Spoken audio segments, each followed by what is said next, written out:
ನಮಸ್ಕಾರ, welcome back to my channel. Last ವಿಡಿಯೋದಲ್ಲಿ ನೀವು ನೋಡಿರೋ ಹಾಗೆ ನಾವು ಗುರುವಾಯೂರ್ ಶ್ರೀಕೃಷ್ಣರ ದರ್ಶನ ಮಾಡಿಕೊಂಡು ಇವಾಗ ಹೋಗ್ತಾ ಇರೋದು ವಡಕನಾಥನ್ ಟೆಂಪಲ್. ಇದು ಕರಾವಳಿ ಪ್ರದೇಶಗಳಲ್ಲಿ ಪರಶುರಾಮರು ನಿರ್ಮಿಸಿದ ಮೊಟ್ಟ ಮೊದಲ ಶಿವನ ದೇವಸ್ಥಾನ ಕೂಡ ಆಗಿದೆ.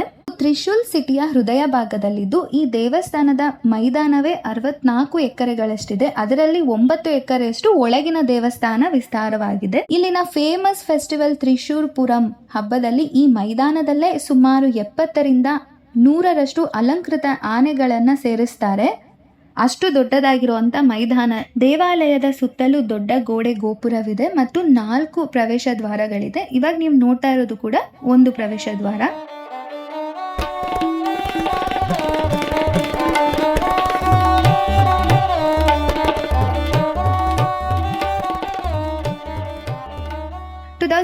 ನಲ್ಲಿ ಸ್ಪೆಸಿಫಿಕ್ ಹೆರಿಟೇಜ್ ಪ್ರಶಸ್ತಿ ಕೂಡ ಈ ದೇವಸ್ಥಾನಕ್ಕೆ ಸಿಕ್ಕಿದೆ. ಈ ದೇವಸ್ಥಾನದ ಪೌರಾಣಿಕ ಹಿನ್ನೆಲೆ ತಿಳ್ಕೊಳ್ಬೇಕಾದ್ರೆ ಮೊದಲು ನಾವು ಕೇರಳ ಪ್ರದೇಶದ ಸೃಷ್ಟಿಯ ಇತಿಹಾಸಕ್ಕೆ ಹೋಗ್ಬೇಕಾಗತ್ತೆ. ತ್ರೇತಾಯುಗದಲ್ಲಿ ಪರಶುರಾಮರು ಭೂಮಿಯಿಂದ ಕೆಟ್ಟ ಕ್ಷತ್ರಿಯರಗಳನ್ನು ನಾಶ ಮಾಡಿದ ನಂತರ ತಮ್ಮ ದೀರ್ಘ ತಪಸ್ಸಿಗಾಗಿ ಪ್ರದೇಶನ ಹುಡುಕ್ತಾ ಇರ್ತಾರೆ.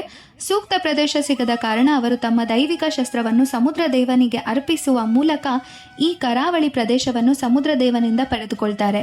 ಕಥೆಯ ಮೂಲ ಹೇಳೋದಾದ್ರೆ, ಪರಶುರಾಮರು ತಮ್ಮ ದೈವಿಕ ಶಸ್ತ್ರವನ್ನು ಈಗಿನ ಗೋಕರ್ಣದಿಂದ ಕನ್ಯಾಕುಮಾರಿಗೆ ಎಸೆದರು. ಶಸ್ತ್ರ ಬಿದ್ದ ಸ್ಥಳದಿಂದ ಸಮುದ್ರವು ಹಿಂದಕ್ಕೆ ಸರಿಯಿತು ಹಾಗೂ ಈ ಕರಾವಳಿ ಪ್ರದೇಶವು ಭೂಭಾಗವಾಯಿತು. ಹೊಸದಾಗಿ ಹೊರಹೊಮ್ಮಿದ ಈ ಪ್ರದೇಶವು ಉಪ್ಪು ಮತ್ತು ಬಂಜರೆ ಆಗಿದ್ದ ಕಾರಣ ದೇವರ ಅನುಗ್ರಹಕ್ಕಾಗಿ ಪರಶುರಾಮರು ಶಿವರ ಸಂಪೂರ್ಣ ಕುಟುಂಬವನ್ನು ಹಾಗೂ ವಾಸುಕಿಯನ್ನು ಆಹ್ವಾನಿಸುತ್ತಾರೆ. ನಂತರ ಈ ಪ್ರದೇಶವು ಫಲವತ್ತಾಗಿ ಹಚ್ಚ ಹಸಿರಿನಿಂದ ಸ್ವರ್ಗವಾಯಿತು ಎಂದು ಹೇಳಲಾಗಿದೆ. ಶಿವರು ಪಾರ್ವತಿ, ಗಣೇಶ, ಸುಬ್ರಹ್ಮಣ್ಯ, ನಂದಿ, ವಾಸುಕಿಯರ ಜೊತೆ ಈ ಪ್ರದೇಶ ಆಗಮಿಸಿದ ನಂತರ ನೋಡುತ್ತಲೇ ದೊಡ್ಡ ಆಲದ ಮರದಲ್ಲಿ ಕಣ್ಮರೆಯಾಗುತ್ತಾರೆ. ಮರದ ಮುಂದೆಯೇ ಸ್ವಯಂಭೂ ಶಿವಲಿಂಗವು ಪ್ರಕಟವಾಗುತ್ತದೆ. ಇದನ್ನು ಶ್ರೀ ಮೂಲಸ್ಥಾನ ಎಂದು ಕರೆಯಲಾಗುತ್ತದೆ. ಈ ಸ್ಥಳವೇ ಇಂದಿನ ವಡಕನಾಥನ್ ದೇವಾಲಯ.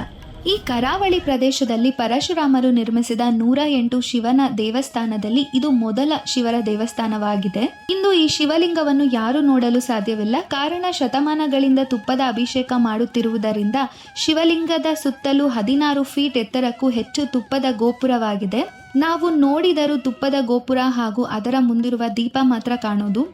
ಮೂಲತಃ ಸ್ವಯಂಭೂ ಶಿವಲಿಂಗವು 5 ಫೀಟ್ ಎತ್ತರ ಇದ್ದು ಈ ತುಪ್ಪದ ಪದರವೇ 16 ಫೀಟ್ ಎತ್ತರದಷ್ಟಾಗಿದೆ. ವೆದರ್ ಚೇಂಜ್, ಟೆಂಪರೇಚರ್ ಹಾಗೂ ಪ್ರತಿನಿತ್ಯ ಬೆಳಗುವ ದೀಪಕ್ಕೂ ಕೂಡ ಈ ತುಪ್ಪ ಕರಗುವುದಿಲ್ಲ. ಕೊಳೆತ ಸ್ಮೆಲ್ ಕೂಡ ಬರೋದಿಲ್ಲ. ಇಂದಿಗೂ ಕೂಡ ಪ್ರತಿನಿತ್ಯ ತುಪ್ಪದ ಅಭಿಷೇಕ ನಡೀತಿರುತ್ತೆ. ಇನ್ನು ಈ ದೇವಾಲಯಕ್ಕೆ ಆದಿಗುರು ಶಂಕರಾಚಾರ್ಯರ ಕನೆಕ್ಷನ್ ಕೂಡ ಇದೆ. 15ನೇ ಶತಮಾನದಲ್ಲಿ ಶಂಕರಾಚಾರ್ಯರ ತಂದೆ ತಾಯಿಯರಾದ ಶಿವಗುರು ಹಾಗೂ ಆರ್ಯಾಂಬ ಅವರಿಗೆ ಸುಮಾರು ವರ್ಷಗಳ ಕಾಲ ಮಕ್ಕಳಿಲ್ಲದ ಕಾರಣ ಈ ವಡಕನಾಥನ್ ದೇವಸ್ಥಾನದಲ್ಲಿ 11 ದಿನಗಳ ಕಾಲ ಪೂಜೆ, ಪ್ರಾರ್ಥನೆ, ಭಜನೆ ಮಾಡಿದ್ದರಂತೆ. ಶಿವರು ಇವರ ಕನಸಿನಲ್ಲಿ ಕಾಣಿಸಿಕೊಂಡು ಆಶೀರ್ವದಿಸಿದ ನಂತರ ಆದಿಗುರು ಶಂಕರಾಚಾರ್ಯರ ಜನನವಾಯಿತು ಎಂದು ಹೇಳಲಾಗಿದೆ. ನಂತರ ಆದಿಗುರು ಶಂಕರಾಚಾರ್ಯರು ತಮ್ಮ ಅದ್ವೈತ ಸಿದ್ಧಾಂತದ ಪ್ರಕಾರ ಅವರ ಪ್ರಮುಖ ಶಿಷ್ಯರುಗಳು 4 ಮಠಗಳನ್ನು ಈ ತ್ರಿಶೂರ್ ನಗರದಲ್ಲಿ ನಿರ್ಮಿಸಿದ್ದಾರೆ. ಅದರಲ್ಲಿ ವಡಕೆ ಮಾದಂ ಇಂದಿಗೂ ವೇದ ಅಧ್ಯಯನಕ್ಕಾಗಿಯೇ ವಸತಿ ಕೇಂದ್ರವಾಗಿದೆ ಹಾಗೂ ಇದು ಈ ವಡಕನಾಥನ್ ದೇವಸ್ಥಾನದ ಪಕ್ಕದಲ್ಲಿಯೇ ಇದೆ. ದೇವಾಲಯದ ಒಳಗೆ ಪಾರ್ವತಿ ದೇವಿ, ಗಣೇಶ, ಸುಬ್ರಹ್ಮಣ್ಯ ಹಾಗೂ ಶಂಕರ ನಾರಾಯಣರಿಗೆ ಪ್ರತ್ಯೇಕ ದೇವಾಲಯವೂ ಕೂಡ ಇದೆ. ಇಲ್ಲಿನ ಶಿವರ ಗರ್ಭಗುಡಿಯು ವೃತ್ತಾಕಾರದಲ್ಲಿದೆ ಹಾಗೂ ಕೇರಳ ವಾಸ್ತುಶಿಲ್ಪ ಶೈಲಿಯಲ್ಲಿದೆ. ಗೋಡೆಗಳ ಮೇಲೆ ಮಹಾಭಾರತ, ಪುರಾಣಗಳು ಹಾಗೂ ಶಿವರ ತಾಂಡವದ ನೃತ್ಯ ಚಿತ್ರಗಳಿವೆ.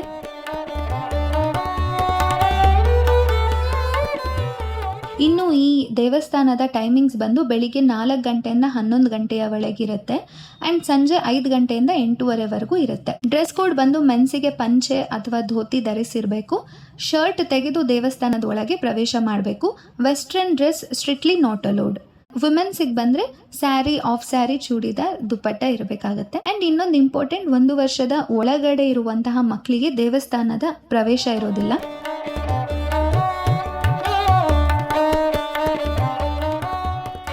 ಓಕೆ ಗಾಯ್ಸ್, ಈ ವ್ಲಾಗ್ ಇಲ್ಲಿಗೆ ಎಂಡ್ ಮಾಡ್ತಿದ್ದೀನಿ. ಈ ವಿಡಿಯೋ ನಿಮಗೆ ಯೂಸ್ಫುಲ್ ಆಗಿದ್ರೆ, ಇಷ್ಟ ಆಗಿದ್ರೆ ಲೈಕ್ ಮಾಡಿ. ಮತ್ತೆ ಮುಂದಿನ ವಿಡಿಯೋದಲ್ಲಿ ಸಿಗೋಣ. ಅಲ್ಲಿ ತನಕ ಟೇಕ್ ಕೇರ್.